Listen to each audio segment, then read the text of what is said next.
Te agradecer, né, ao reverendo Arthur, pelo aceite do convite, né, de estar fazendo essa palestra e por ter se deslocado também de São Paulo para cá. Ele aceitou com muita bondade, humildade, né, e disposição.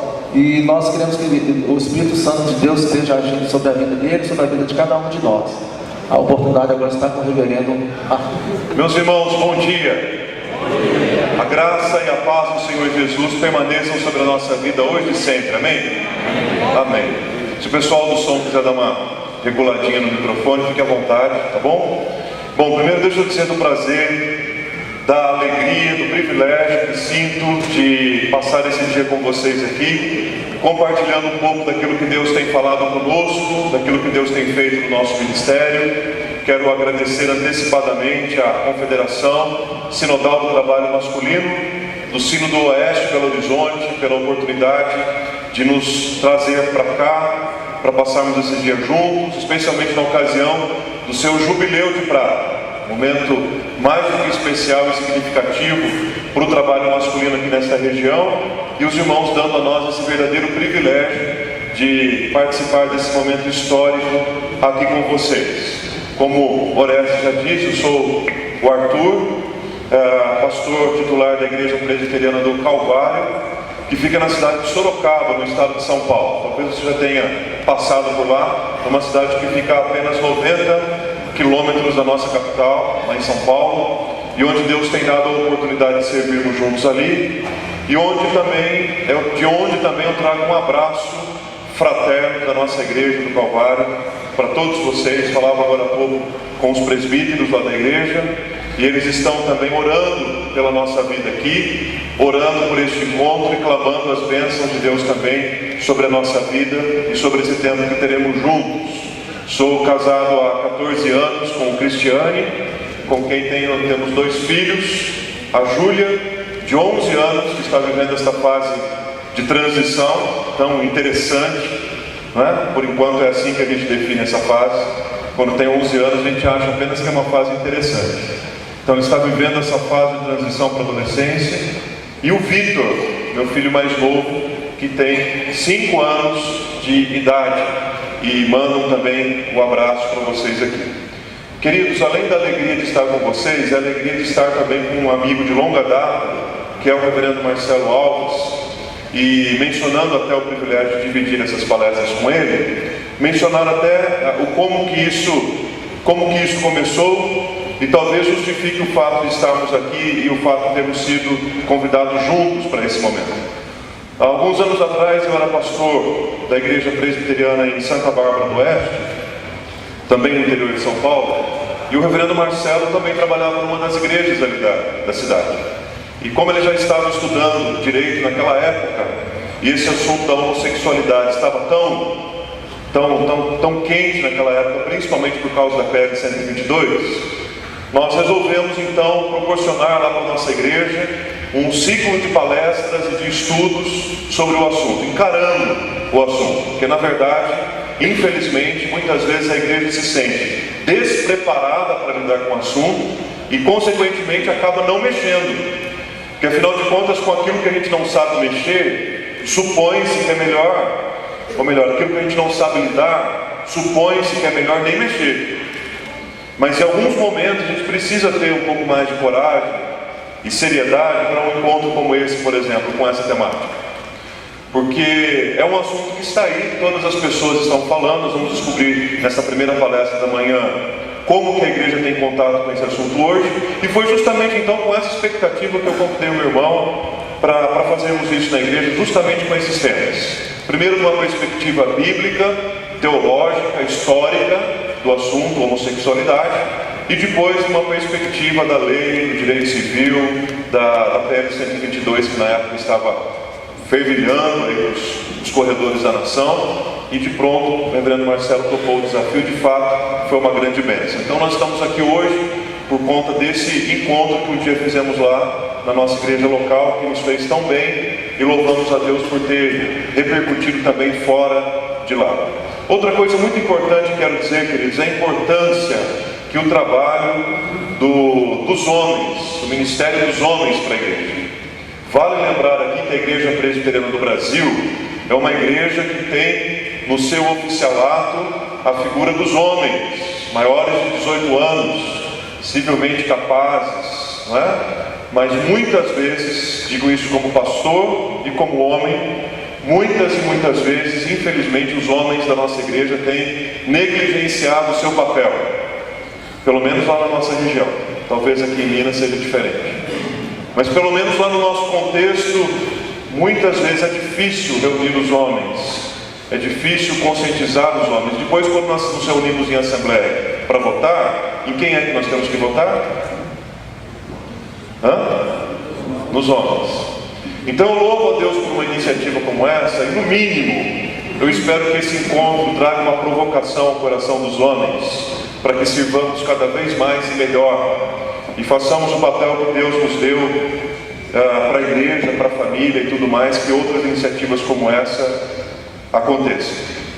O assunto que vamos tratar, queridos, como está ali na tela, homossexualismo, homossexualidade, perspectivas bíblicas, teológicas e históricas, é um assunto extremamente importante, um assunto que nós precisamos conversar sobre ele, e conversar sobre ele, sobretudo, com muito temor a Deus, com a consciência em paz, e voltando os nossos olhos de fato para aquilo que a Bíblia nos ensina.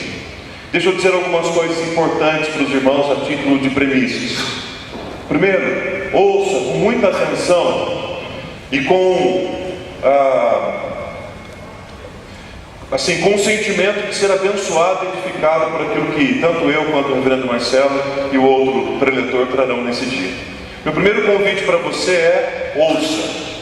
Normalmente, quando a gente vem para um encontro como esse, a gente coloca alguns filtros nos nossos ouvidos, e o que é o pior, a gente coloca alguns filtros no nosso coração também. E se tratando de um assunto polêmico, isso pode ser prejudicial. Então o desafio que eu faço para você, nesse primeiro momento, é que você ouça tudo com muita atenção, e quem tem ouvidos ouça aquilo que o Espírito diz à igreja. Segundo, que eu não tenho a menor pretensão de esgotar esse assunto nesse período de 1 hora e pouquinho que eu vou passar com vocês. Um assunto, imagine, perspectivas bíblicas, teológicas e históricas em 1 hora. Mas eu quero colocar algumas coisas que eu considero por demais importantes e que sirva como desafio e incentivo, inclusive, para que os irmãos pesquisem mais sobre a matéria e cresçam espiritualmente com isso. Terceira premissa importante: cuidado ao reproduzir aquilo que você ouve aqui. Eu estou dizendo isso especificamente por conta da polêmica que existe em torno do tema que vamos tratar. Então tome bastante cuidado com aquilo que você vai reproduzir, porque tudo que você ouvir aqui está dentro de um contexto que começou alguns minutos atrás e vai terminar quando eu devolver o microfone. E muitas vezes uma frase isolada, uma colocação isolada, pode trazer justamente o efeito contrário daquele que nós esperamos receber nesse dia. Então leve isso em consideração também. Quarto, o meu objetivo aqui não é polemizar e nem permitir que a polêmica tome conta do plenário. O meu objetivo aqui é levar os irmãos a pensar, a crer ainda mais e se fortalecer ainda mais naquilo que a palavra de Deus nos ensina a respeito deste assunto. Mesmo porque nós estamos aqui num público bem específico, né? Estamos aqui com um público que tem já uma certa, pelo menos algum tipo de conhecimento das escrituras e tudo mais. Porque falar sobre esse assunto em público, num lugar de portas abertas e num auditório que a gente não conhece, a única pessoa que você conhece bem é aquela que veio de viagem com você, aí vai tornando o desafio cada vez maior. Então vamos pensar juntos, com o objetivo de sairmos daqui com a nossa fé mais fortalecida no Senhor. Sei que no final, depois de toda a minha palavra, nós teremos um tempo para perguntas, um tempo para um debate, um tempo para uma conversa sobre a primeira palestra. Então, aguarde que chegará um momento oportuno para você, de alguma forma, manifestar também o seu interesse, a sua dúvida, através do movimento que acontecerá aqui depois. E dizer também, meus irmãos, que quando o assunto é homossexualidade, eu creio que esse assunto tem se tornado cada vez mais urgente por conta de duas lacunas muito sérias. Duas lacunas muito importantes que foram deixadas e, num certo ponto de vista, continuam abertas, e isso tem feito com que esse assunto ganhe a proporção que ganhou nos nossos dias. Afinal de contas, nós sabemos bem que homossexualidade não é um assunto comum, não é um assunto moderno, atual. Nós sabemos isso. Mas por que esse assunto hoje ganha maior espaço, ganha mais vitrine do que alguns anos, ou décadas, ou séculos atrás? Primeiro, é óbvio, porque há uma divulgação, uma pressão midiática em torno do assunto. É óbvio. Mas eu creio também, queridos, que existem duas lacunas que fazem com que esse movimento se torne cada vez mais efervescente no nosso meio. A primeira lacuna é a lacuna que eu acredito que foi deixada pela família. E como eu disse para vocês, eu acredito que eu não tenho convicções para afirmar que essa lacuna está fechada, ao contrário. Infelizmente, ao longo dos anos, a família tem perdido cada vez mais, a família cristã especificamente, tem perdido cada vez mais a sua consciência do papel do homem enquanto marido, pai, cabeça da família, sacerdote de Deus pro lar, a esposa e o seu papel dentro desse panorama da família, o papel dos filhos, o papel dos pais, a inversão dos papéis dentro de casa. Isso tem acontecido pelo menos lá em São Paulo. Eu não sei se aqui em Minas tem acontecido isso, mas lá é o cenário que nós temos vivido. E para que a questão da homossexualidade entre de uma forma muito agressiva, infelizmente. Não são raros os casos que vejo em famílias em que, por exemplo, quem toma as decisões são os filhos adolescentes. Não são raros os casos que vejo das famílias em que os pais são ausentes. Não são poucas as famílias, raras as famílias que vejo onde os papéis estão completamente invertidos na família. Então, eu acredito que existe uma lacuna. A segunda lacuna que eu acredito que existe para permitir essa entrada tão agressiva da questão da homossexualidade, irmãos, é a lacuna que foi e tem sido deixada também pela igreja. E quando eu digo igreja, é óbvio que eu penso no movimento da igreja evangélica como um todo, mas o que me interessa aqui nesta manhã é a Igreja Presbiteriana do Brasil, porque é a igreja da qual eu nasci membro, sou pastor dela por convicção e não por falta de, e é a igreja onde eu quero servir a Deus. E eu acredito que a igreja ao longo dos anos também tem deixado uma lacuna muito grande em relação à sua missão. Enquanto o mundo foi se abrindo para algumas coisas, a igreja foi fazendo retiros para não se contaminar com o mundo. O resultado é que quando a gente voltou a ter contato com o mundo, a gente não sabe mais dialogar e lidar com ele. E com isso eu não estou dizendo aqui que a gente não deve se retirar, pelo contrário. O que eu estou dizendo aqui é que a gente precisa relembrar que existe uma missão para ser cumprida. E aquelas pesquisas que apontam para a gente o número de homossexualidade no Brasil, talvez seja um dos maiores campos missionários que a igreja brasileira tem hoje. E por que não dizer a Igreja Presbiteriana do Brasil? Eu não tenho dúvidas em afirmar que tão desafiador quanto ir para a África, tão desafiador quanto ir para a Síria, tão desafiador quanto ir para qualquer campo missionário no mundo, é o desafio missionário, missiológico e missional que nós temos no Brasil hoje. Esse campo missionário se chama homossexualidade. E, na verdade, nesse ponto da conversa, irmãos, e da história, é um assunto com o qual a gente não tem mais a opção. Ok, minha igreja não vai lidar com essa realidade. Você não tem mais essa opção. Você está exposto. Eu estou exposto. As nossas igrejas estão expostas. Não é mais uma opção. Então, se Deus nesta manhã trabalhar no meu coração e no seu coração para que, pelo menos, saiamos daqui mais dispostos a proteger essas duas lacunas que mencionei, eu tenho certeza que a longo prazo nós vamos colher muitos frutos abençoadores, frutos doces, frutos de vida eterna. Tá bom? Quero ler um texto com vocês inicialmente, na primeira carta do apóstolo Paulo aos Coríntios, no capítulo 6, do versículo 12 ao versículo de número 20. Todos os textos que eu vou mencionar aqui, meus irmãos, por razão de praticidade, estarão na tela. Tá bom? Todos os textos que eu vou mencionar estarão na tela. Vou usar o mesmo princípio que eu uso na nossa igreja. A gente incentiva todo mundo a levar a Bíblia para a igreja, mas pode ser que naquele culto tenha um visitante, alguém que está sem a Bíblia e tenha a possibilidade de acompanhar o texto com os demais. Então eu vou fazer assim: se você quiser acompanhar na sua Bíblia os textos que eu mencionarei aqui, diretamente na sua Bíblia, você fique à vontade, tá bom? Se quiser acompanhar na tela, eu estou usando ali a versão atualizada da segunda edição, que é a Bíblia que normalmente eu uso mesmo nas minhas mensagens. A única coisa é que eu, por uma razão de tempo também, os textos que estarão projetados eu já vou lendo, não posso esperar os irmãos procurarem todos os textos, tá bom? Então, se em algum momento você tiver dificuldade, pode olhar para a tela que o texto estará aqui, mesmo porque o tema da nossa palestra é perspectivas bíblicas. Então, para onde nós vamos olhar? Para a Bíblia. E adivinha qual é a opinião da Bíblia sobre isso? Você já sabe. Então, vocês já sabem o que eu vou dizer. Vocês já sabem para que rumo eu vou seguir. Vocês já sabem. Não precisava o Orestes e a Confederação ter me conhecido antes, pessoalmente. Só nos conhecemos aqui para saber o que eu ia dizer aqui a respeito desse assunto. Então você sabe. O que eu quero é que, amparados pela palavra, encontremos juntos, pensemos juntos, reflitamos juntos. Porque, irmãos, infelizmente hoje em dia todo mundo tem opinião para tudo. Todo assunto, todo mundo tem opinião, mas vamos olhar para a palavra, ver o que ela está dizendo? Às vezes tem algumas coisas ali fundamentais para a nossa compreensão que a gente ignora, esquece. Então vamos para o texto.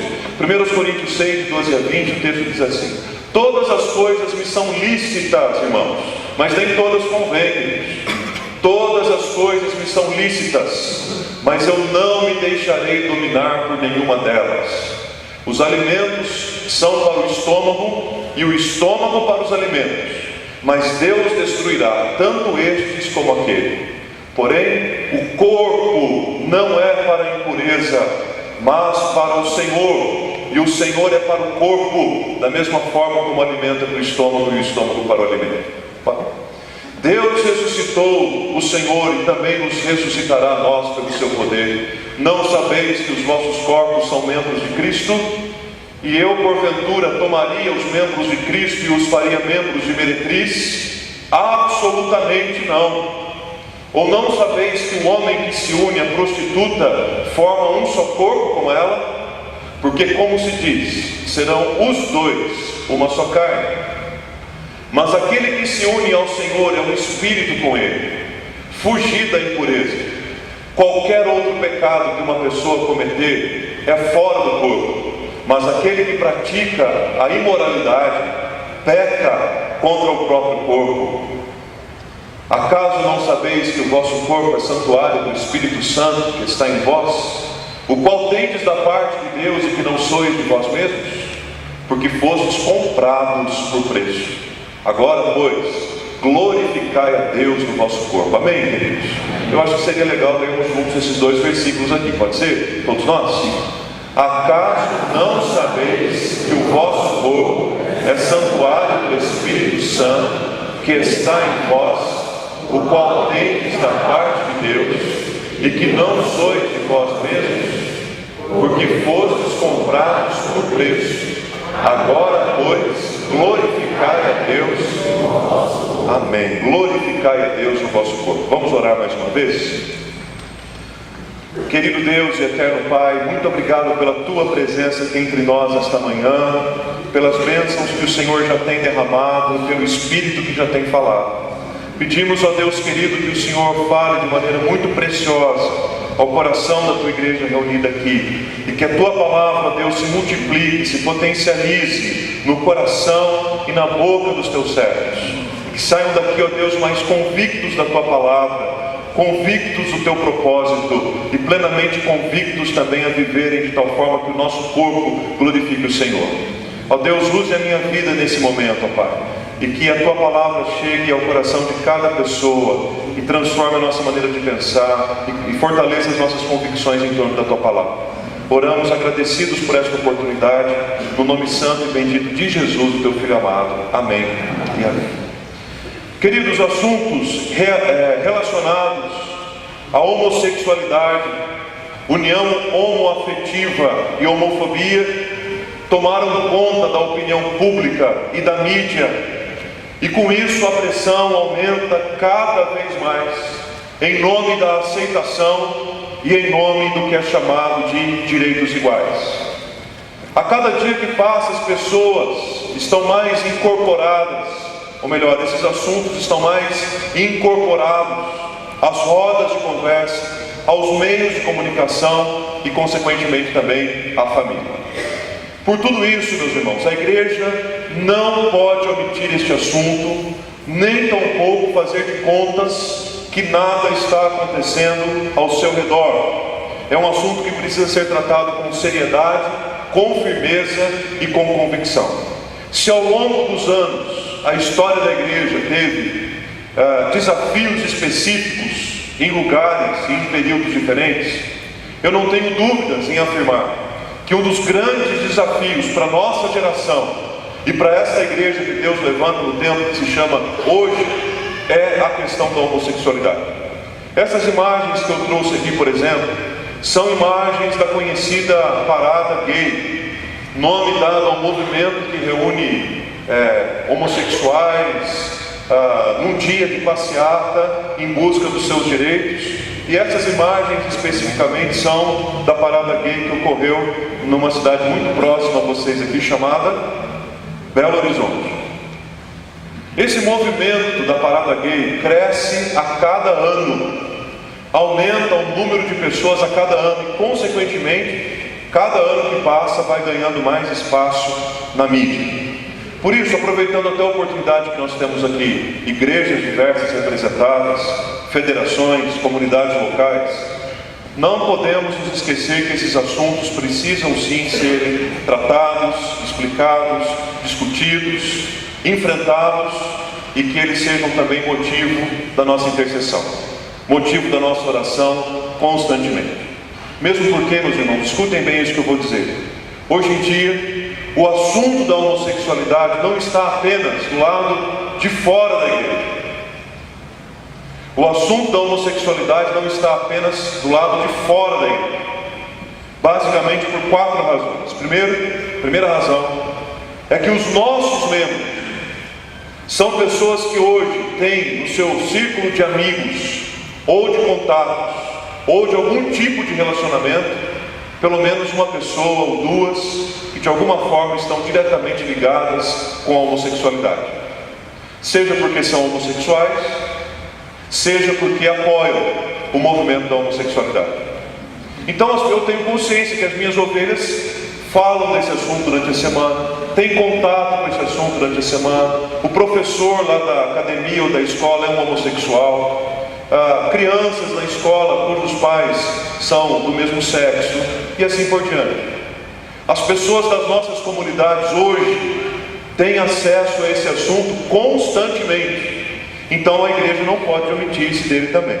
Por conta dessa amplificada divulgação e supervalorização da mídia como um todo.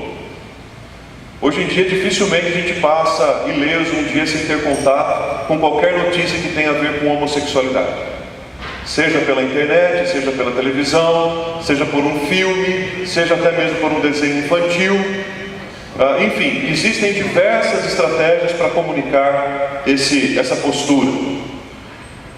Uma terceira razão, queridos, é que, infelizmente, muitas pessoas das nossas próprias comunidades estão lidando com esta dura realidade da homossexualidade na sua própria vida, na sua própria pele. Eu teria aqui inúmeros exemplos para contar para vocês de situações que tenho vivido nas igrejas em que sou pastor atualmente hoje, principalmente. De pessoas que estão ali, que já me procuraram, que já conversaram comigo e lutam insistentemente para que essa voz, que nem mesmo eles sabem lidar diretamente com isso, clama cada vez mais alto no seu coração. Uma luta inglória, ingrata, uma luta difícil. Aumenta a cada dia o número de pastores que são descobertos como homossexuais. Aumenta-se o número de lideranças, de jovens, de adolescentes, nas nossas comunidades, meninos e meninas que são descobertos como homossexuais. Recentemente lidei com uma adolescente que estava sofrendo bullying na sua escola, porque de todas as meninas da sua sala de ensino médio, todas as alunas da sua sala já tinham beijado outras meninas. E essa menina especificamente era a única menina que nunca tinha beijado nenhuma outra menina dentro da sua sala. E por isso ela sofria bullying. A pressão aumenta cada vez mais. O desafio aumenta cada vez mais. Recentemente, ali na região onde sou pastor, houve um grande escândalo. Porque numa determinada igreja da região, presbiteriana, a igreja contratou uma missionária, uma obreira, uma colaboradora, de tempo integral lá para o campo. Ela desenvolveu o ministério dela há alguns anos ali naquele lugar. Mas o seu trabalho foi interrompido porque, simplesmente num belo dia, a missionária da nossa igreja havia fugido com a esposa de um dos presbíteros. É chocante, não é? É chocante. E eu só trago isso porque, como eu disse no início, nós estamos aqui dentro de um público muito específico. Porque são coisas que a gente não tem a menor alegria em ser. E as duas assumiram o seu relacionamento e foram ser, o quê? Felizes. Afinal de contas, o ser humano tem que ser feliz. Não é possível que Deus criou alguém para ser triste. Então, em nome da felicidade, busque a sua própria. E aí a igreja se arrebentou. E o testemunho da igreja na cidade se arrebentou. E todo o presbitério ficou desnorteado com aquela bomba. Uma bomba. Então, queridos, não dá mais para a gente fazer de conta que não está acontecendo e que não está próximo a nós. Deixa eu dar mais alguns exemplos para vocês. A gente sofre uma pressão muito grande, esse slide é apenas ilustrativo, da mídia, como eu disse há pouco, principalmente daquilo que é comunicado a partir das telenovelas brasileiras. E deixa eu dizer uma coisa importante para vocês. A cultura do brasileiro, a principal fonte de formação cultural do Brasil, ainda é a novela. Talvez seja sempre.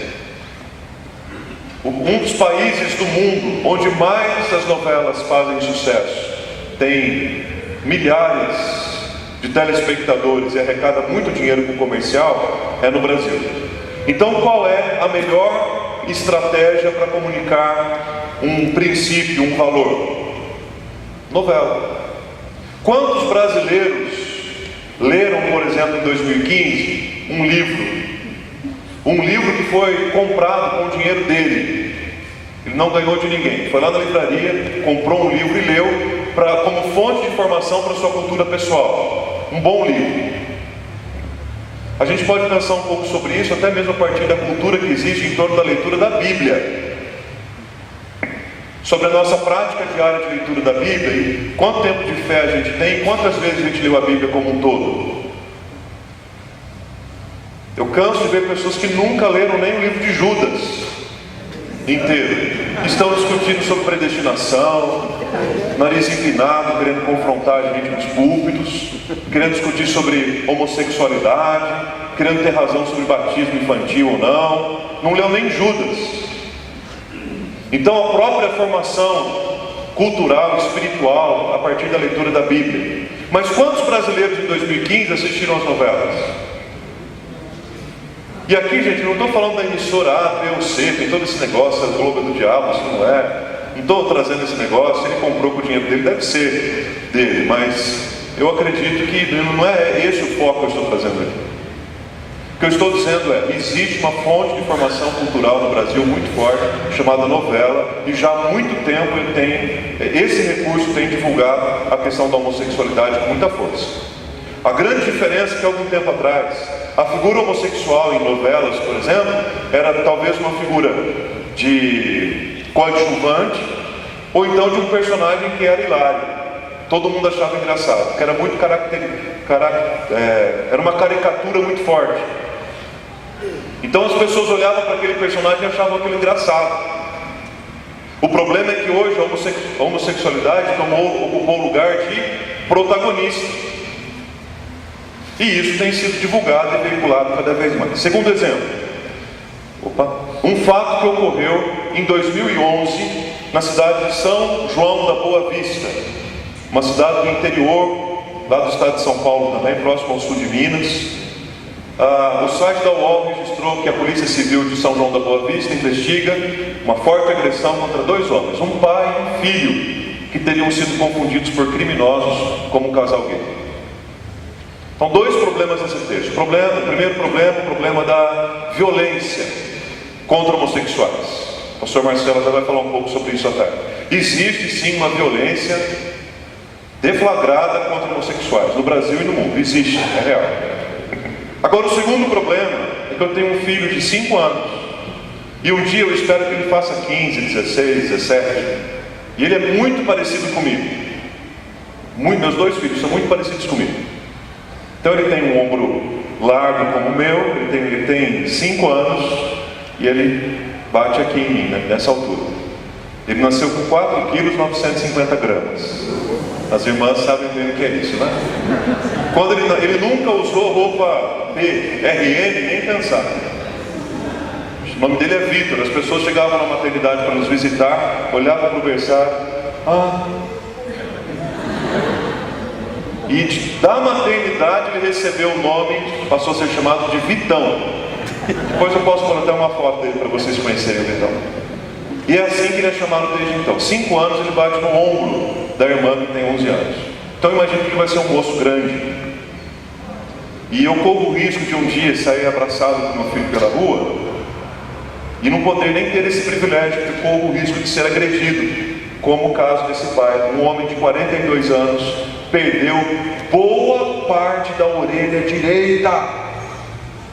Um rapaz de 18 anos encaminhado para o hospital. Onde eles estavam? Numa festa?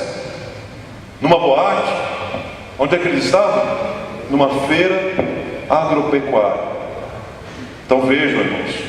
Outro exemplo. Isso. Essas 2 senhoras que vocês estão vendo aí, é um casal, entre aspas, de pastoras, que fundou uma igreja evangélica na cidade de São Paulo e apareceu na mídia com um discurso de evangelização num evento chamado Marcha para Jesus. Esse evento e o evento da Parada Gay em São Paulo, capital, é um evento que tem mobilizado tanto a sociedade, irmãos, que hoje em dia existe até treinamento para funcionários de hotel, taxistas e outros prestadores de serviço, para que essas pessoas aprendam a maneira correta de tratar homossexuais, a maneira de arrumar o quarto, se as camas são juntas, se as camas são separadas, o que deve se falar, o que nunca pode se falar dentro de um táxi ou na recepção de um hotel para um homossexual. Então existe toda uma estrutura em torno desses eventos. Um outro exemplo acontecido nas cidades do Rio de Janeiro e de São Paulo, dos chamados casamentos coletivos com casais homossexuais, tanto homens quanto mulheres. É um movimento que cresce também a cada dia. Um outro exemplo é dessa irmã chamada Rosângela, da Igreja Batista, uma psicóloga que foi denunciada no Conselho Federal de Psicologia por apresentar uma tese de que homossexuais podem mudar de vida. E por isso ela sofreu uma pressão tão grande, sofrendo inclusive ameaças e precisando se proteger e esconder. Depois dessa fase, praticamente a Rosângela, depois de ter sido capa da Veja, desapareceu. Porque era a única solução que ela tinha para preservar sua própria vida, saúde e integridade física. Ela desapareceu. Esse fato foi 2011 também, se eu não me engano. 2011. Um outro exemplo, queridos, muito real, muito prático, é o chamado material do governo que tem sido distribuído com apologia à prática da homossexualidade nas escolas. E é um assunto que nós pais temos que ficar muito atentos. Filho na escola é o contato com a sociedade, né? Meu filho chegou da escola outro dia, o Vitão. Ele vai numa creche pública lá em Sorocaba. Ele chegou da escola outro dia em de quase. Falei, como que era o desenho? A gente desenhou o pai do Rafael na cadeia. Aí eu falei, como assim? Não, o pai do Rafael está preso. Eu acho que foi a segunda vez que meu filho teve contato com essa ideia de cadeia, aos 5 anos. A primeira foi o apóstolo Paulo. A segunda foi o pai do Rafael. E depois eu fui ver, eu pedi para ele reproduzir em casa o desenho que ele tinha feito na escola, porque o desenho ficou na escola. E ele desenhou mesmo o pai do Rafael lá atrás das grades, que tinha matado uma pessoa. Então, colocar os filhos na escola, gente, é colocar os filhos em contato com a sociedade e com a vida do jeito que ela é. Não dá mais para a gente super proteger os filhos. E não tem como a gente não colocar na escola. Então a gente acaba expondo a esse tipo de contato, esse tipo de relacionamento, comportamento. Minha filha estuda numa escola, ela já está no 6º ano, então ela estuda no mesmo ambiente onde tem alunos do colegial, por exemplo. São adolescentes, meninos e meninas de 14, 15, 16, 17 anos, que têm posturas de homossexualidade claras, explícitas, na escola, no contato com eles. Então essa é a questão dos filhos na escola, é outra que nós, famílias cristãs, precisamos estar muito atentos. Recentemente saiu no Fantástico uma matéria dizendo que um casal americano que teve um filho e tratava, um sexo masculino, e tratava o menino ou o filho como sem sexo. Porque a ideia do casal era que quando ele tivesse a sua idade da razão, ele pudesse escolher por ele mesmo que sexo que ele quer ser. Na minha época a gente escolhia por nossa própria vontade fazer profissão de fé ou não, quando chegava na adolescência. Agora os filhos, quando chegam na adolescência, estão escolhendo a homossexualidade. É sobre isso que nós estamos falando? É sobre isso. E o que é pior, gente, é que isso foi apresentado no Fantástico não como uma agressão à sociedade, às escrituras, à igreja, à fé, não. Isso foi apresentado como um exemplo. Assim como esse casal fez, façam também. Deem essa liberdade para que os filhos, quando chegarem na adolescência, tomem a sua própria decisão sexual. Também aconteceu em 2011 um fato que envolveu a nossa escola, a Universidade Presbiteriana Mackenzie, que depois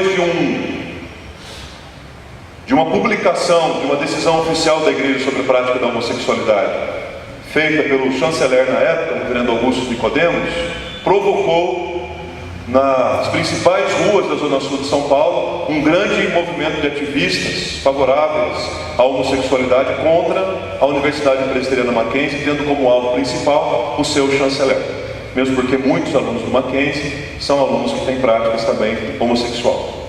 Então foi uma grande confusão, um grande alvoroço, deu noticiário, passou na televisão, e foi uma grande manifestação em São Paulo contra o Mackenzie, uma universidade presbiteriana.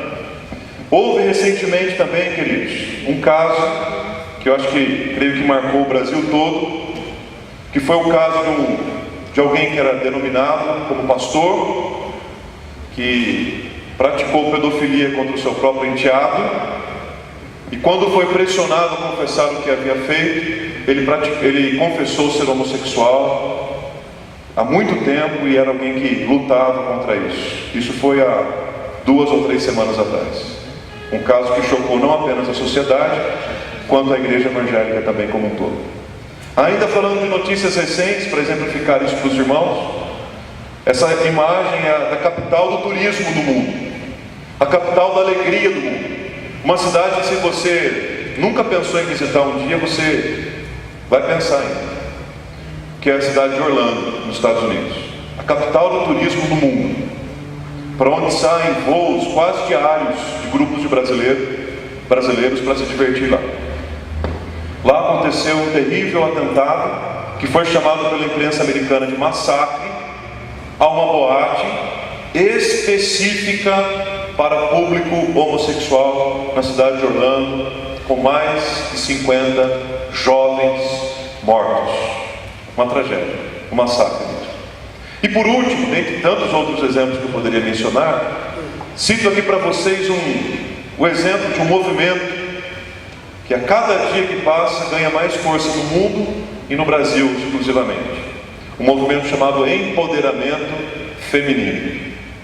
Um movimento que tem cara de feminismo, mas coração de lesbianismo. A principal ênfase do empoderamento feminino é a seguinte: duas principais teses do chamado movimento empoderamento feminino.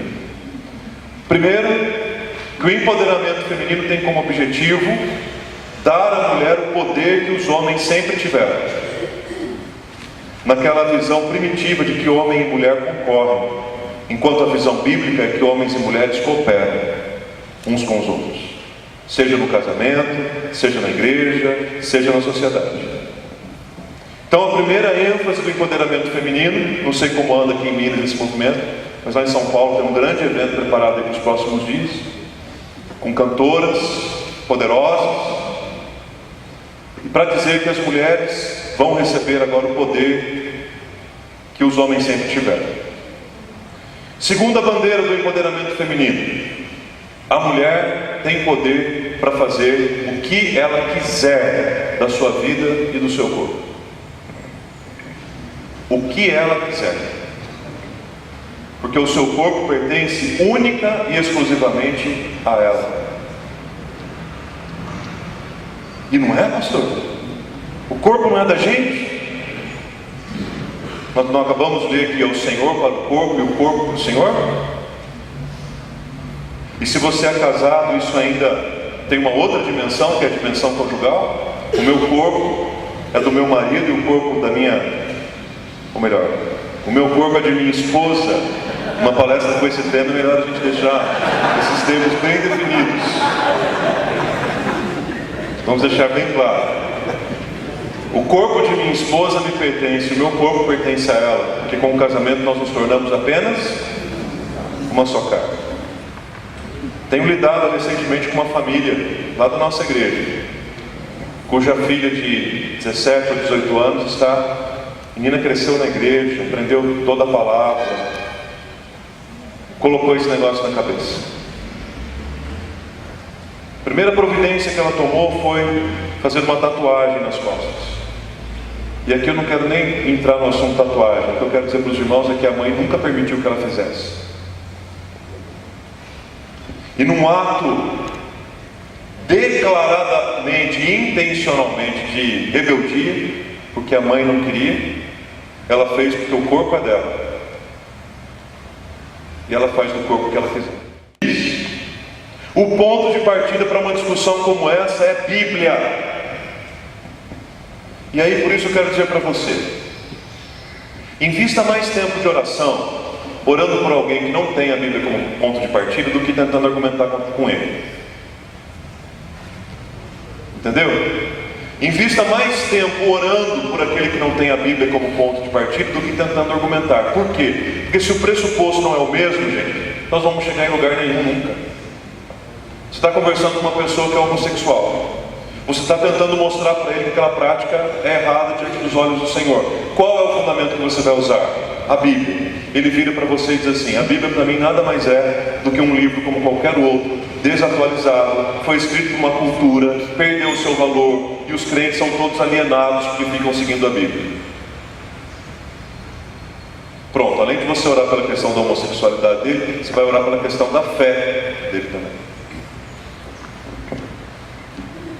Porque eu desafio, em nome de Jesus, alguém que venha da prática da homossexualidade, que tenha compreendido que a Bíblia é a palavra de Deus e ainda permaneça na prática da homossexualidade.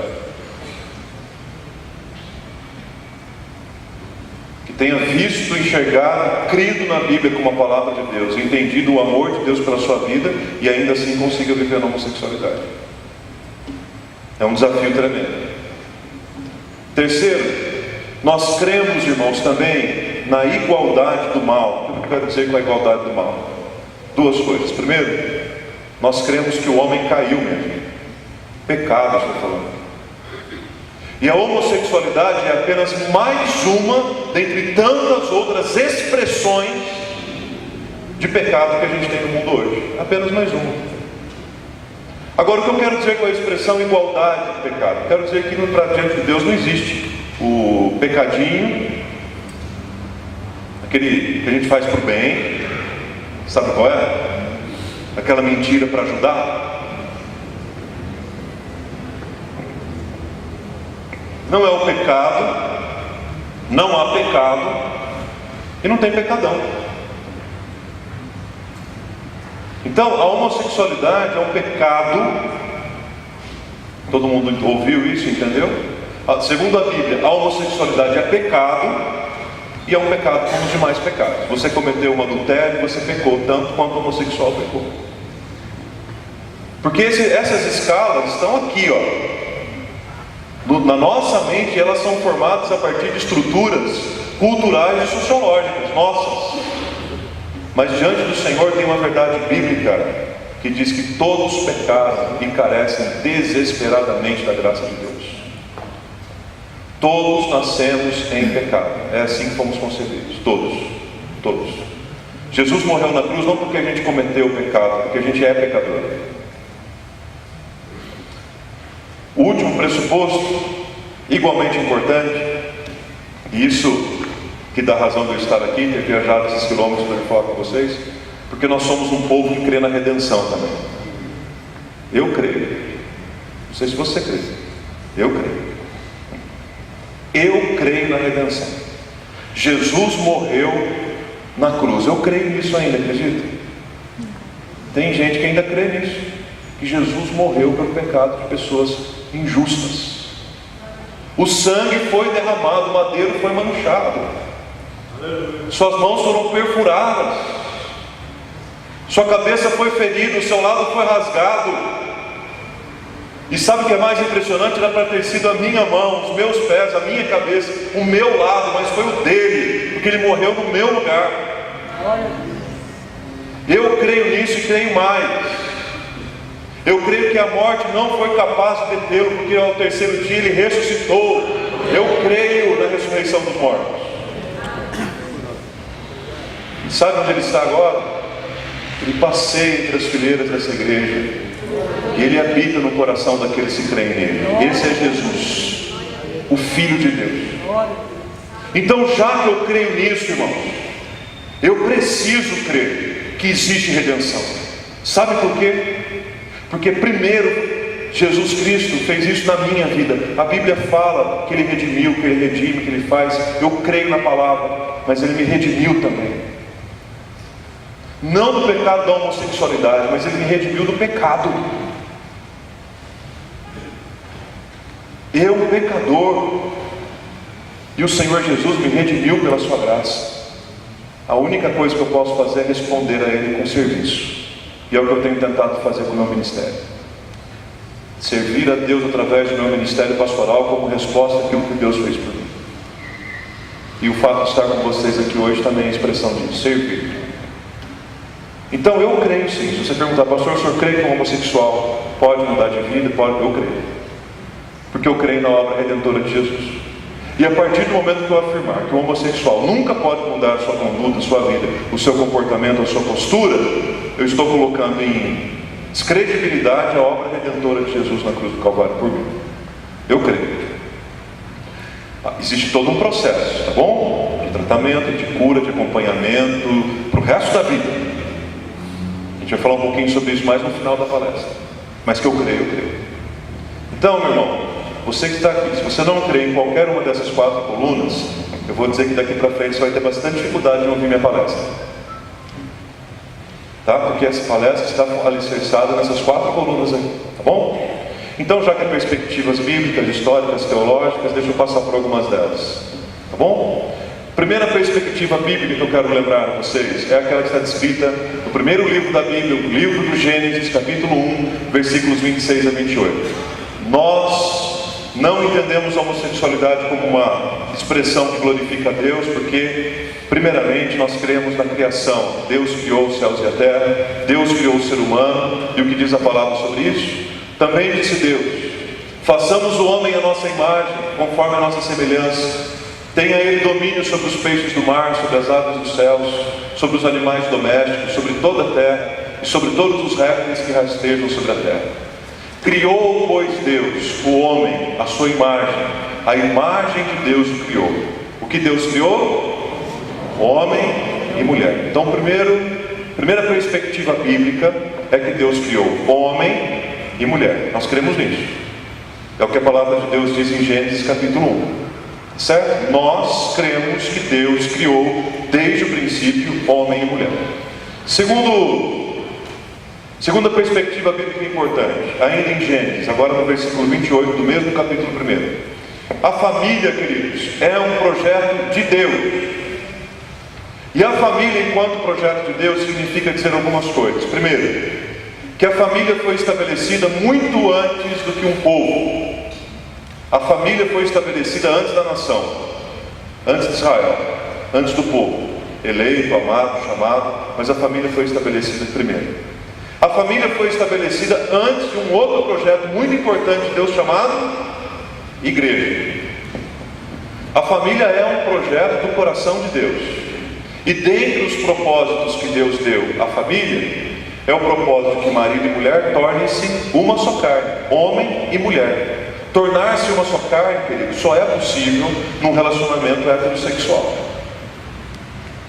Porque Deus criou o homem e mulher.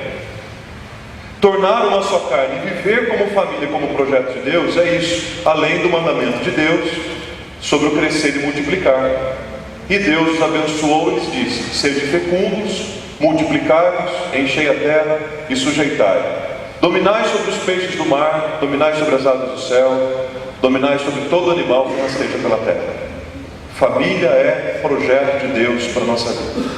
Terceira perspectiva bíblica é que existe claramente uma restrição da lei. E aí nós voltamos para o Pentateuco, a lei de Deus. E aí deixa eu dizer uma coisa importante para vocês. O povo de Deus havia vivido um período de quase, ou cerca de 400 anos sob o domínio do Egito, vivendo a lei egípcia, ou vivendo sem lei. Aí o povo sai com Moisés do Egito em direção à terra que Deus prometeu. Qual era a lei do povo? O que podia e o que não podia? O que era certo e o que era errado? O que Deus queria para o povo, o que era cultura egípcia? Então qual que é o objetivo do Pentateuco, do Decálogo, da lei de Deus? É dizer para o povo: agora vocês estão livres, sem lei, perdidos. Os parâmetros para vocês são esses aqui, ó. Por isso que os 10 mandamentos, por exemplo, eles não são sinal do juízo, do castigo, da ira, da bronca de Deus que escreveu uma lista de 10 coisas que pode e que não pode. Não, 10 mandamentos não é isso. 10 mandamentos para mim é uma manifestação da graça, do amor e do cuidado de Deus com o seu povo no Antigo Testamento. Dizendo: ó, o caminho é por aqui, as referências são essas. E aí o que a gente tem lá em Levíticos? Primeiro do capítulo 18: com homem não te deitarás como se fosse mulher, porque isso é abominação. Abominação aos olhos de quem? Do Senhor. Agora a gente vai para o capítulo 20, versículo 13: se também um homem se deitar com outro homem como se fosse mulher, ambos praticaram coisa abominável, serão mortos, o seu sangue cairá sobre eles. Texto forte, né? Mas a perspectiva bíblica não para por aí. Há uma quarta perspectiva, que é essa que eu disse agora há pouco, a perspectiva do reconhecimento do pecado. E aí tem um texto de Romanos, gente, com uma palestra como essa que não tem como evitar. Vejam só, Romanos capítulo 1, os versículos 18 a 27. Eu vou ler todo o texto, que é um texto que não tem como a gente pular esse assunto, tá bom?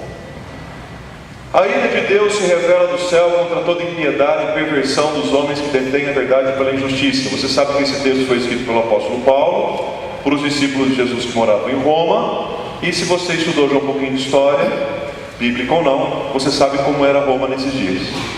Se você já assistiu alguns filmes que descrevem o Império Romano nessa época, você já teve pelo menos uma ideia de como era a moral nesse período.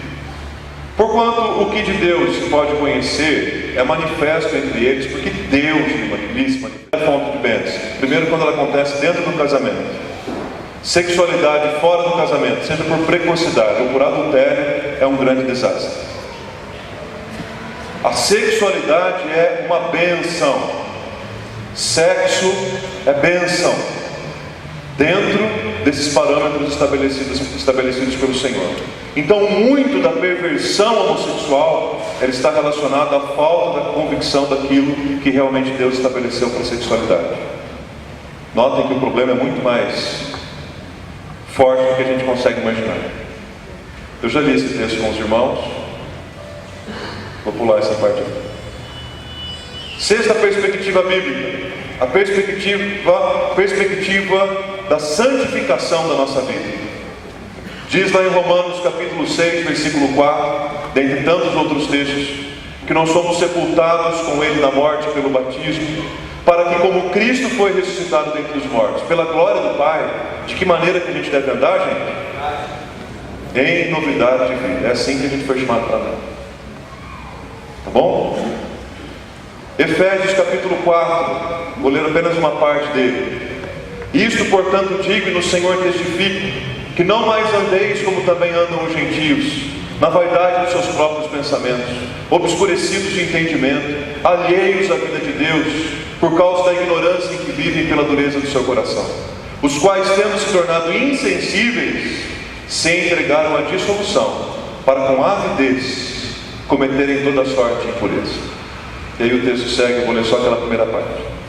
Sétima perspectiva bíblica, a consciência clara que nós precisamos ter, meus irmãos, que um dia nós vamos prestar contas a Deus de todos os atos. Todos os nossos atos, nós vamos prestar contas ao Senhor. Vejam esses textos. Ou não sabeis que os injustos não herdarão o reino de Deus? Não vos enganeis, nem impuros, nem idólatras, nem adúlteros, nem efeminados, nem sodomitas, nem ladrões, nem avarentos, nem bêbados, nem maldizentes, nem roubadores herdarão o reino de Deus.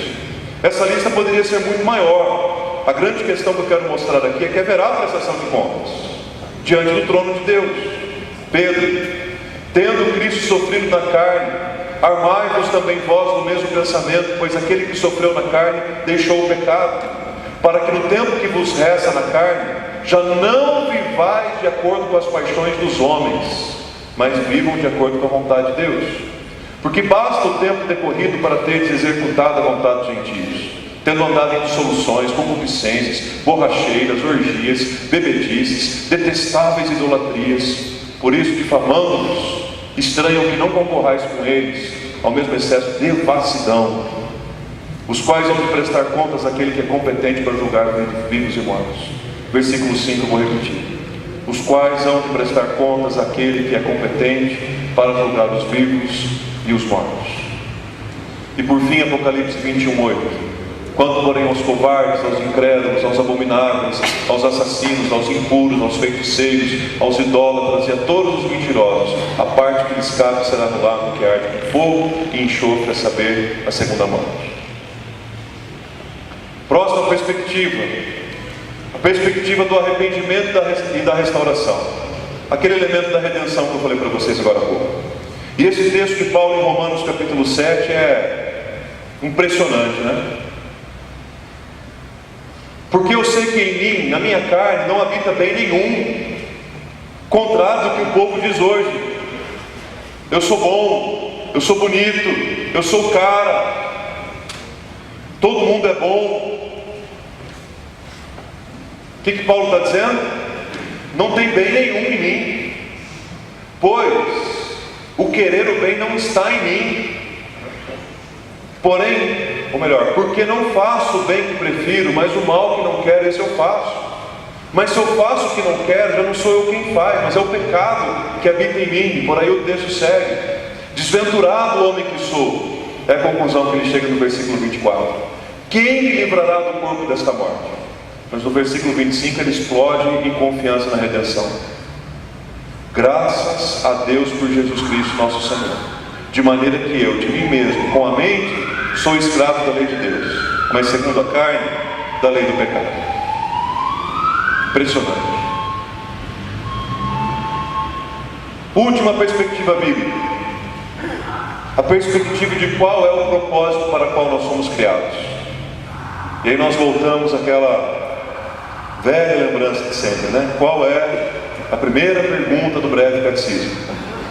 Vocês sabem? Lá em São Paulo o povo sabe. Não, qual é a pergunta? Opa, maravilha. Resposta? Chora. Qual que é a segunda pergunta? Amém. Caiu assim meio drasticamente, né, da primeira para a segunda. A gente pode conhecer as outras também, viu, irmãos? É o que a gente crê, está ali no resumo. Mas qual que é o fim principal do homem? Honrar e glorificar a Deus para sempre. O homem existe para ser feliz, gente? É esse o fim principal do homem? Só que tem um detalhe: glorificar a Deus faz de você o cara, a mulher, o irmão, a irmã mais feliz do mundo inteiro, ainda que não tenha comida no seu armário, ainda que tenha lutas na sua casa, ainda que o desemprego tenha batido a sua porta, ainda que você viva escassez. Se a tua visão é que a tua vida glorifica a Deus sobre todas as coisas, você pode dizer: eu sou a pessoa mais feliz do mundo, porque eu tudo posso naquele que me fortalece. Aprendi a viver contente em toda e qualquer situação, na abundância ou na escassez, na luta, na bonança, na dificuldade. O motivo da minha vida não é ser feliz, a razão da minha vida não é fazer ninguém feliz, o objetivo da minha vida não é ganhar dinheiro, o objetivo da minha vida não é nada disso, ser famoso. O objetivo da minha vida é única e exclusivamente glorificar a Deus, e enquanto eu glorifico a Deus em primeiro lugar, as demais coisas me serão acrescentadas. É isso que a gente acredita. Então isso é pressuposto bíblico. Quem não glorificará o Senhor? Quem não glorificará o teu nome, Senhor? O Apocalipse descreve que até aqueles que jamais quiseram intencionalmente glorificá-lo, um dia glorificarão. Quem não glorificará o teu nome? Deixa eu caminhar então para o finalmente. Como que a gente trata esse negócio? Porque eu creio que até aqui você sabia tudo, né? Tudo que eu falei você sabia. Talvez você não se lembrava do texto, talvez você não se lembrava, mas você sabia de alguma dessas coisas. Eu acredito que boa parte de vocês aqui sabia. Agora, como é que a gente lida com isso? O assunto está aí. Primeiro, nós lidamos com isso, irmãos, da mesma forma como a gente lida com qualquer outro pecador. Porque lembra que é pecado? Você já viu, às vezes aqui em Minas isso já aconteceu, lá na minha região não acontece muito não. Alguém que tenha sido disciplinado numa igreja por fofoca? Alguém já viu? Às vezes tem alguém que já viu. Alguém já viu alguém ter sido disciplinado na igreja por maledicência? E essas coisas fazem tão mal para a igreja, né? Tão mal.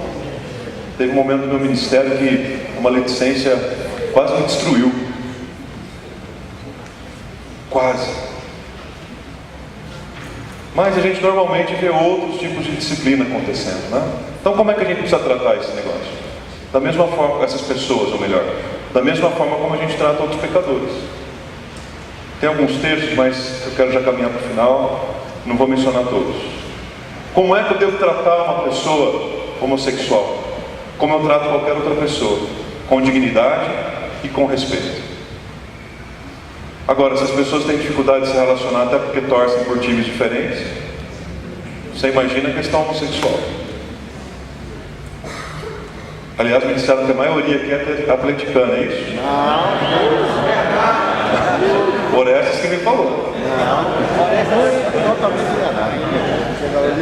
Dignidade e respeito. Se o povo está se matando por causa de futebol, gente, imagine isso aqui.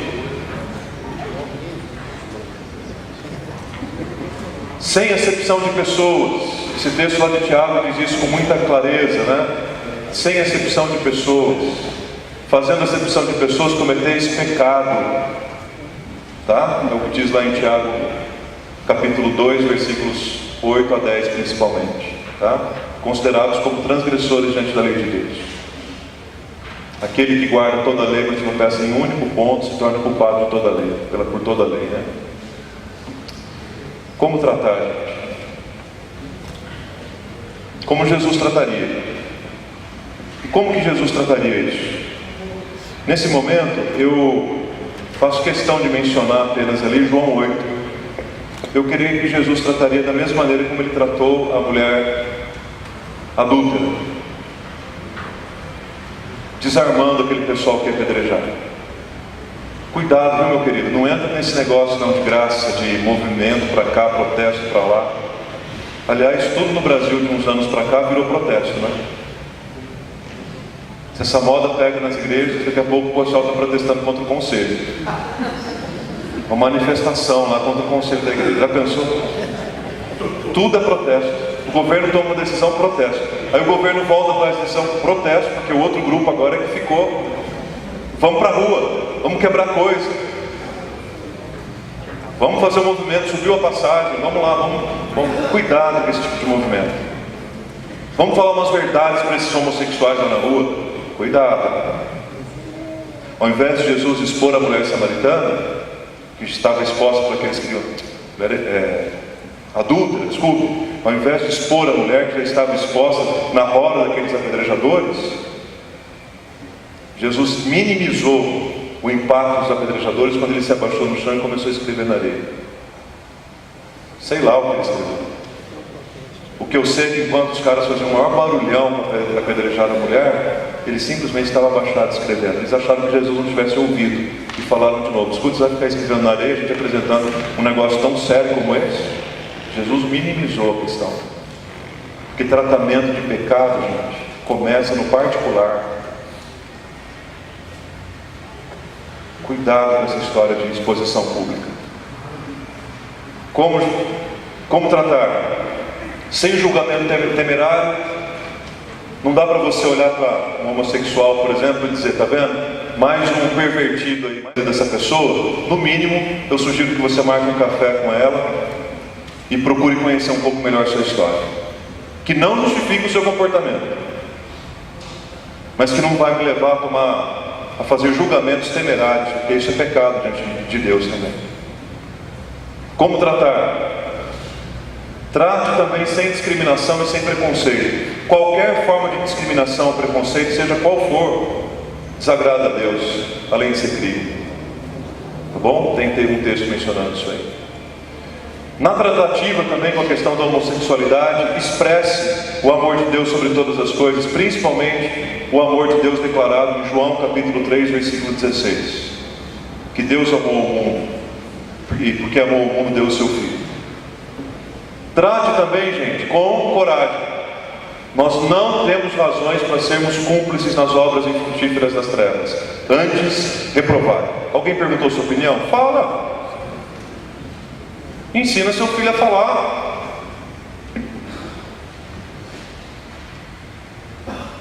Tenha coragem.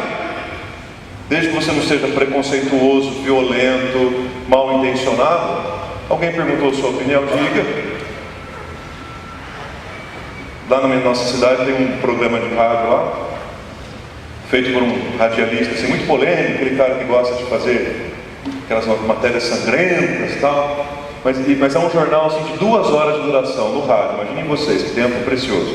E é um espaço aberto, como se fosse uma revista. Então, normalmente a gente vai lá divulgar as coisas da igreja, um programa muito ouvido, ele acolhe muito bem a igreja, aquele repórter sensacionalista, aquela coisa. E outro dia eu fui lá para falar sobre o Alto de Páscoa. Nossa igreja faz um Alto de Páscoa todo ano, muito abençoado, muito gostoso, e a gente divulga para a cidade, né? Esse ano 114 pessoas aceitaram Jesus nas 3 noites de Alto de Páscoa. Foi uma grande bênção para a igreja. E aí eu fui lá divulgar. Ele falou assim: tocou uma música e voltou para o radialista, e eu sentado na mesa da frente com o microfone aqui.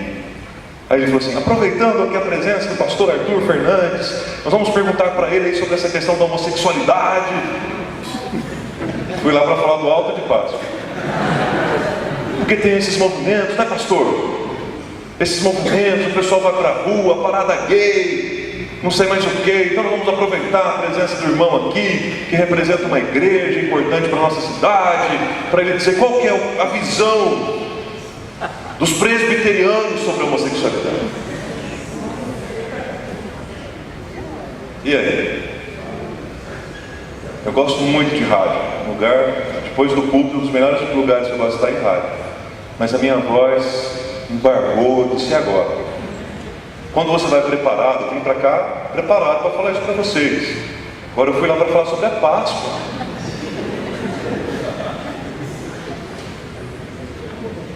E enquanto ele ainda fazia toda aquela explanação para eu passar a palavra, eu só orei ao Senhor. Falei: Senhor, me ajude,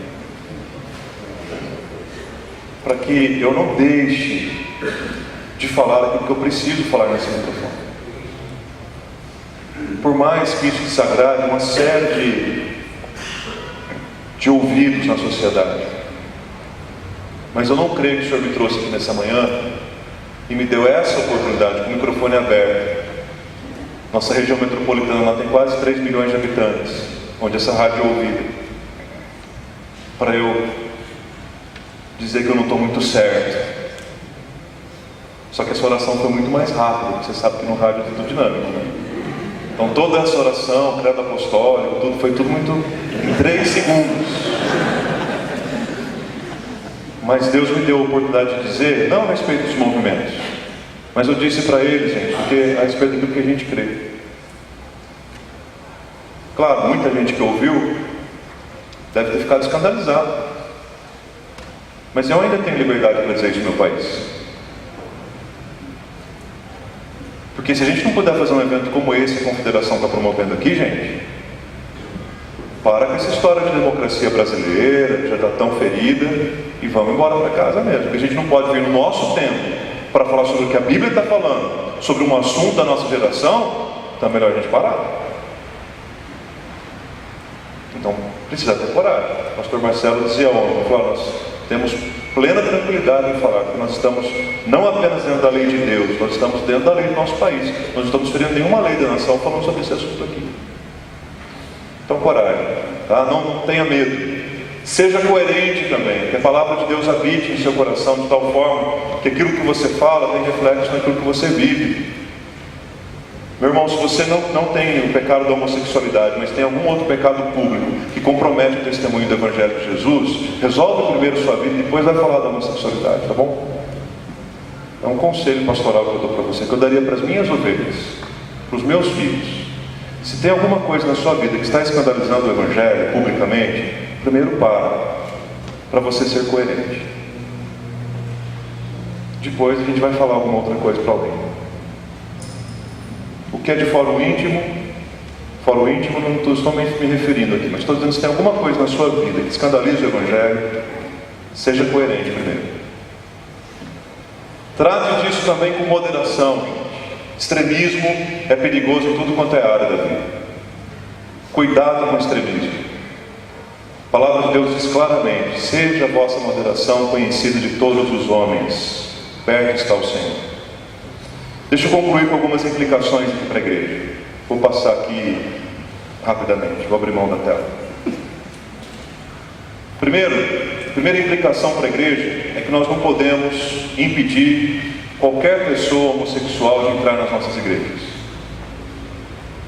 Primeira coisa. E isso significa dizer, consequentemente, que cada dia mais a gente precisa estar preparado para a chegada de um deles nas nossas comunidades. Sejam os que vêm travestidos,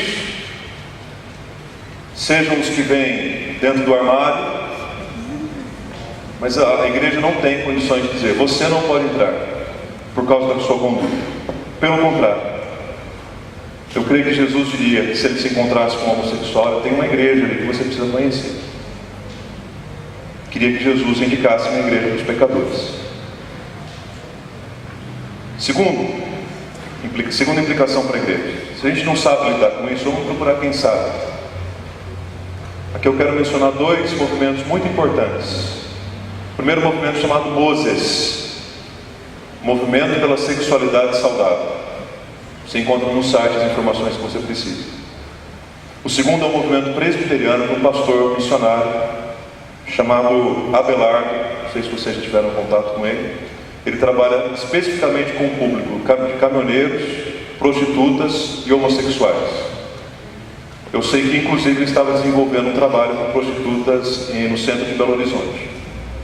Pode ser que vocês já conheçam ou não. Se não, é um pastor da nossa igreja, da nossa denominação. Você pode convidar ele para passar um final de semana na sua igreja e perguntar para ele, viu, como é que a gente lida com isso? Como é que a gente faz? Como é que a gente trabalha?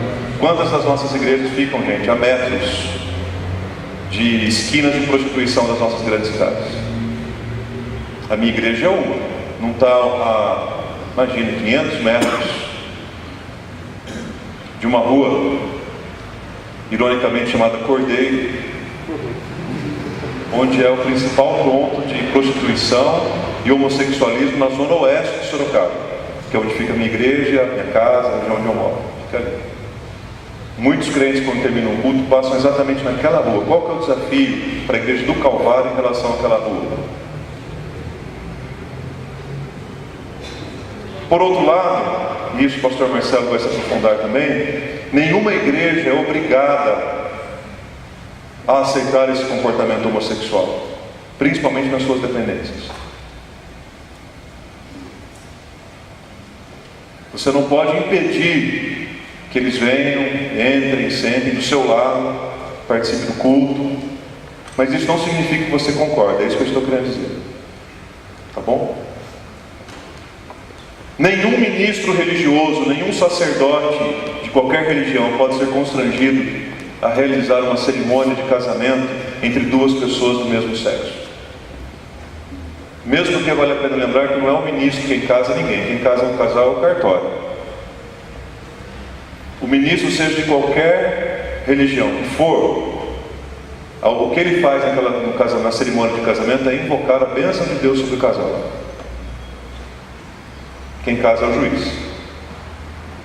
Por outro lado, não é coerente que um ministro religioso, cristão, evangélico, presbiteriano, impetre a bênção de Deus sobre um casal homossexual. Não acredito que as pessoas tenham livre escolha com relação à sua sexualidade e seu modo de viver. Pelo contrário, enquanto a nossa geração busca esse libertarismo, o apóstolo Paulo diz: eu sou escravo de Cristo. Minha vida não pertence a mim mesmo, eu sou de Cristo. Vivemos lugares hoje no mundo, onde há uma intensa perseguição contra a igreja.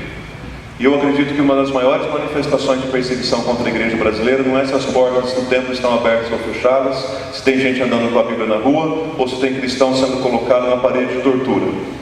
Eu acredito que há uma grande intensa perseguição contra a igreja evangélica brasileira quando o assunto é homossexualidade. Por isso, eu considero como um momento histórico, delicado, chave, e os princípios de liturgia da Igreja Presbiteriana do Brasil dizem a respeito de jejum, que a igreja deve orar e jejuar em momentos de calamidade. Então, ok, vamos esperar a calamidade. A hora que a calamidade chegar, a gente começa a orar e jejuar. A gente já está perdendo tempo, ó. Quem sabe se a gente pudesse sair daqui com um movimento por igreja das que estão aqui representadas, que pudesse levar para essas próximas semanas o desafio de um dia de intercessão por essa causa no Brasil, pela conversão de homossexuais, e para que essa frente tão grande seja barrada pelo poder de Deus. Deixa essa sugestão. Quem sabe um dia de jejum por essa causa, que já passou o tempo de esse assunto era piadinha, engraçadinho. Hoje o assunto é sério, mas as pessoas só entendem quando batem na sua porta. Agora, existem também atitudes intencionais e objetivas que a gente pode fazer em torno disso, que são mobilizações de evangelização e de influência sobre a vida dessas pessoas. Lá na nossa igreja, por exemplo, nós temos um grupo que se prepara o ano todo para um único evento do ano, a Parada Gay de Sorocaba, que não é a maior do Brasil, mas ela é grande lá da cidade. E esse grupo de irmãos poucos, escolhidos a dedo, vão para a Parada Gay e ali se infiltram e fazem um trabalho de 1 a 1. Já é o 3º ano que a gente faz isso em Sorocaba. Aliás, os 2 anos fizemos, agora em agosto tem de novo, que é no aniversário da cidade. Imagine. Eu sou do tempo que o pastor era chamado para orar no aniversário de uma cidade. Não faz tanto tempo assim. Então foi a maneira que a gente encontrou de ir até o lugar onde eles estão, entregar a palavra, orar com eles e por eles, recolher os que estão nas calçadas. Isso é o que a gente mais faz. Recolher aqueles que de tanto beberam e se drogaram, estão quase nus, jogados na praça, do Parque das Águas em Sorocaba. Um lugar grande, se você procurar no site você vai ver. A prefeitura disponibiliza 4 ou 5 ambulâncias só para aquele evento. Que a quantidade de jovens que saem de lá, drogada, desacordada, embriagada, é imensa. E a gente entendeu que um dos papéis nossos era pegar esse pessoal e pôr na ambulância. E dentro do bolso colocar uma porção do Evangelho, por exemplo. Então, existem algumas iniciativas que a gente pode fazer isso. Só que cuidado, não vá para o campo despreparado. Porque é uma área de extrema batalha. E a Bíblia diz claramente que a nossa luta não é contra a carne nem contra a sangue, contra principados e potestades. Concluo com um testemunho de uma experiência que vivi no ministério alguns anos atrás, numa igreja que era pastor, e tinha uma inquietação no meu coração em relação àquela igreja e o crescimento dela. E eu fiz um pedido a Deus em relação àquela igreja. Não vou dizer para vocês aqui qual foi o meu pedido, mas vou dizer a maneira como Deus respondeu aquilo que eu pedi. Estava claro para mim que o Senhor estava respondendo aquilo que eu pedi. Naquele momento, Ele ouviu a oração. Quando a gente ora, a gente precisa crer que Deus está ouvindo. Se Ele está ouvindo, Ele pode fazer algumas coisas. Eu sei que como reflexo daquela intercessão que fiz ao Senhor, Ele colocou lá na nossa igreja 3 pessoas que tinham um perfil completamente diferente daquela igreja onde eu era pastor. Uma igreja tradicional, uma igreja tipicamente de idosos. Aí apareceram 3 figuras que destoavam com o cenário. Um jovem, um moço, viciado em crack, as pontas dos dedos todas queimadas, as unhas amareladas, os dentes, embora jovem, visivelmente um drogado, que era noivo de uma prostituta. E noivo, namorado, né, se relacionava, embora durante a noite ela fizesse o seu trabalho como prostituta. Ela já portadora de HIV positivo e lidando com essas dificuldades, com essas lutas. E veio um cidadão do Nordeste, cerca de 52 ou 53 anos de idade, um homossexual. E começaram a conviver com a gente lá na igreja. Irmãos, foi um auê, viu? Foi um auê. Naquela época eu não sabia o que fazer com eles. A igreja muito menos. Era um escândalo da igreja. Por mais que eles tentassem se ajustar na igreja, parecia que a igreja os expulsava. Mas eles ficaram lá. E eu mesmo, pessoalmente, estudei a Bíblia com eles. Muitas vezes eu tinha que terminar um estudo em determinado horário, porque a prostituta, depois do estudo da Bíblia, iria fazer a sua prostituição. Mas eu entendi que eu deveria continuar investindo na vida dela. E foi assim que eu fiz. E a gente passou a conviver um tempo com esse, que eu quero colocar o foco nesse irmão que era um homossexual. Para resumir bem tudo isso, o cara que era drogado, ele morreu nas drogas. Ele não rendeu a vida dele a Jesus. E uma das últimas visitas que eu fiz para ele no hospital, ele estava deitado na cama do Hospital Municipal de Americana, vivo. Mas ele cheirava um morto, de pelo menos uma semana. Vivo, porém com cheiro de morto. E ele morreu nas drogas. A prostituta ouviu a palavra, em determinado momento se posicionou em relação a ela, veio para a fé, mas ela não teve forças para continuar. E se afastou. E vitimada pela própria AIDS, dali um tempo ela morreu, deixando 3 filhos, 2 adolescentes e uma criança de 4 anos. O noivo já tinha morrido nessa época. O homossexual continuou ali. Aprendeu a palavra, fez classe de catecúmenos, confessou essa luta, a igreja toda sabia. Um senhor, 50 e poucos anos, de bigode, vestindo-se como homem, lutando para deixar a vida dele de travestido no Nordeste brasileiro, em Maceió. Um famoso cozinheiro travestido, nos restaurantes mais finos de Macedo. Mas ele também já tinha HIV positivo. Quando eu deixei o pastorado desta igreja, que pastoreava uma outra igreja, um sábado, o pastor da igreja que me substituiu me ligou e disse: Arthur, você não sabe o que vai acontecer aqui. Nós vamos batizar e fazer a pública profissão de fé do Manuel. Ele se arrependeu, ele é uma nova criatura, ele vive em Cristo. E eu glorifiquei a Deus por aquele irmão, mas ele me disse o seguinte: só que tem um detalhe, pastor, ele está em fase terminal por causa da AIDS. Ele está sendo liberado pelos médicos dos hospitais, porque não tem mais o que fazer com ele no hospital. Ele vive numa cadeira de rodas, mas de cadeira de rodas ele virá à noite na igreja para ser batizado. Eu disse: amém por isso. E foi então que ele disse: mas ele gostaria que o senhor viesse batizado. E claro, para mim foi uma das melhores notícias que eu ouvi na minha vida toda.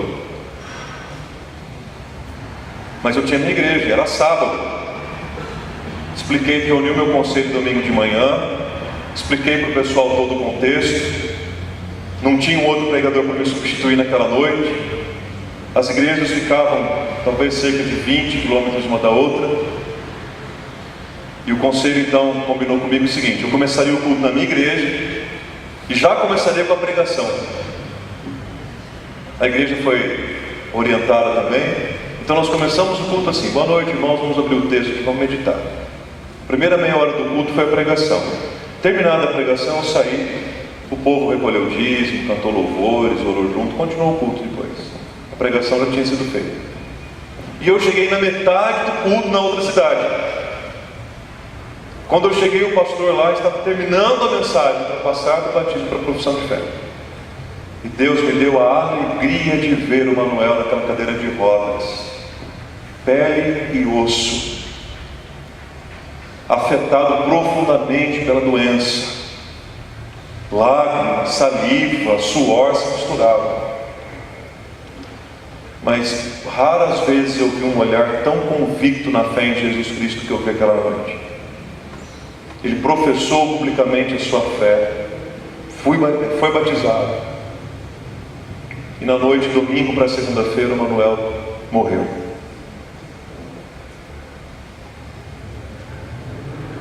Vocês me perguntam por que eu creio na redenção?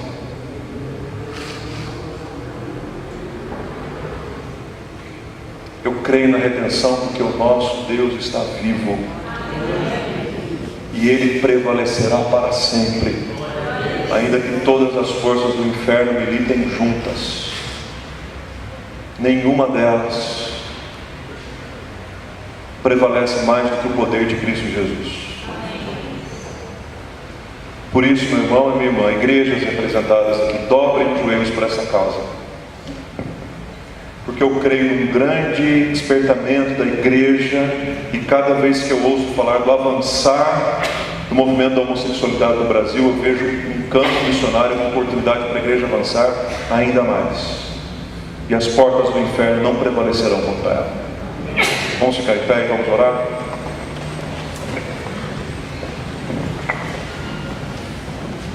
Querido Deus, nós te agradecemos e te louvamos, ó Pai, de todo o nosso coração, porque o Senhor é fiel, o Senhor é bom, o Senhor é presente, o Senhor é real, a tua igreja é real, a tua palavra é real. Te louvamos, ó Deus, porque o Senhor nos criou a tua imagem e semelhança. Pedimos ao Senhor perdão por todas as vezes em que isso de alguma forma nós mesmos negligenciamos. Pedimos ao Senhor a tua bênção, ó Deus, sobre homens e mulheres em todos os lugares do mundo que convivem de alguma forma com a questão da homossexualidade.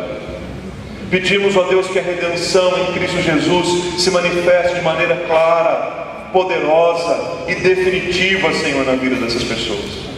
Oramos pelos familiares, pelos amigos, muitos deles, ó Deus, fiéis e tementes ao Senhor, membros das nossas igrejas, que estão sofrendo, chorando, não sabem como lidar, estão sofrendo, ó Pai. Traz o teu bálsamo que refrigera e que consola o coração da tua igreja, Senhor. Levanta, Deus, a igreja presbiteriana do Brasil para as frentes missionárias que ela tem, ó Deus, na nossa terra, mesmo que seja essa E que, ó Deus querido, a Igreja Presbiteriana do Brasil tem um papel muito importante na vida e na transformação de muitas pessoas.